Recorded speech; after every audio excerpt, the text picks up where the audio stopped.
সংবিধানে সংবিধানে, জনতায় জনতায়, চট্টগ্রামে চট্টগ্রামে, রংপুরে রংপুরে, সিলেটে সিলেটে, আমরা কি চাই, আমরা কি চাই, সংবিধানে সংবিধানে, ইনকলাব জিন্দাবাদ, ইনকলাব জিন্দাবাদ, গোলামি না আজাদে, দিল্লি না ঢাকা, হাই কমিশনে হামলা কেন? বন্ধুত্বের বিষয়টা যেহেতু পরিষ্কার হয়ে ওঠে নাই, বিগত সময়ে হাসিনার সময়ের মন্ত্রী আব্দুল মোমেন বলেছিল বাংলাদেশ এবং ভারতের সম্পর্ক নাকি স্বামী স্ত্রীর সম্পর্ক। এই দক্ষিণ ভারতে স্বামী স্ত্রীর সম্পর্ক কর্তৃত্ব এবং অধীনতার সম্পর্ক।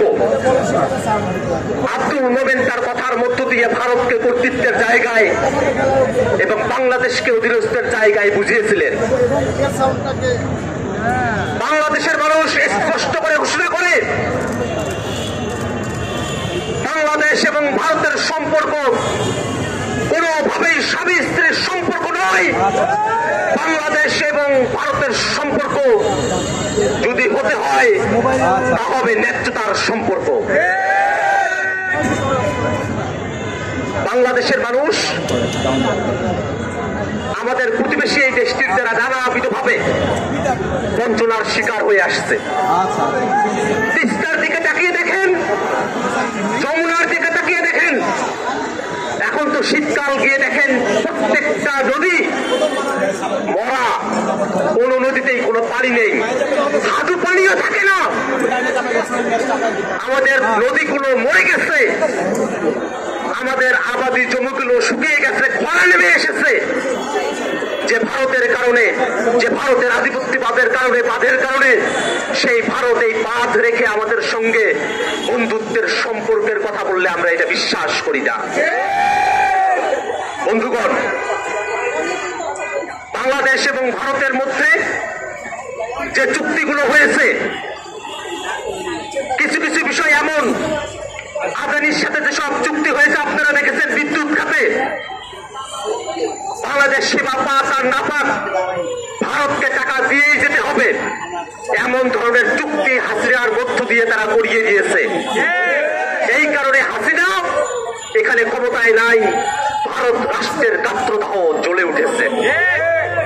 বন্ধুগণ আমার, আমরা দেখেছি 5ই আগস্টের পরে বাংলাদেশের বিষয়ে, বাংলাদেশের সংখ্যালঘুদের উপরে নির্যাতনের বিষয়ে যে সব প্রোপাগান্ডা, মিথ্যা নিউজ ছড়ানো হয়েছে ভারতের মিডিয়াগুলোতে এবং ভারতের সোশ্যাল মিডিয়ায়, ভারত সরকার এর বিরুদ্ধে কোনরূপ কোন প্রশাসনিক কোনরূপ কোন ব্যবস্থা নেয় নাই। আমরা দেখেছি দীর্ঘ সময় ধরে সেখানে নানা উগ্রবাদী হিন্দুত্ববাদী গোষ্ঠীগুলো মিছিল মিটিং সমাবেশ করে যাচ্ছে, ভারত সরকার এসবের বিরুদ্ধে কোনো ব্যবস্থা নেয় নাই। সেই ব্যবস্থা না নেওয়ার ফলে তারা আগরতলায় বাংলাদেশের উপ হাই কমিশনে ঘটিয়েছে। আমরা বিশ্বাস করি তারা জীবন দেওয়ার জন্য প্রস্তুত, কিন্তু শুধুমাত্র ভারত বিরোধিতা আমাদের রাজনীতির কোনো পয়েন্ট নয়। ভারতের আগ্রাসী রাজনৈতিক যে সিদ্ধান্তগুলো আমাদের উপরে চাপিয়ে দেওয়া হয়, ভারতের আগ্রাসী যে কূটনৈতিক সিদ্ধান্তগুলো আমাদের উপরে চাপিয়ে দেওয়া হয়, বাংলাদেশের মানুষ শুধুমাত্র তারই বিরোধিতা করে।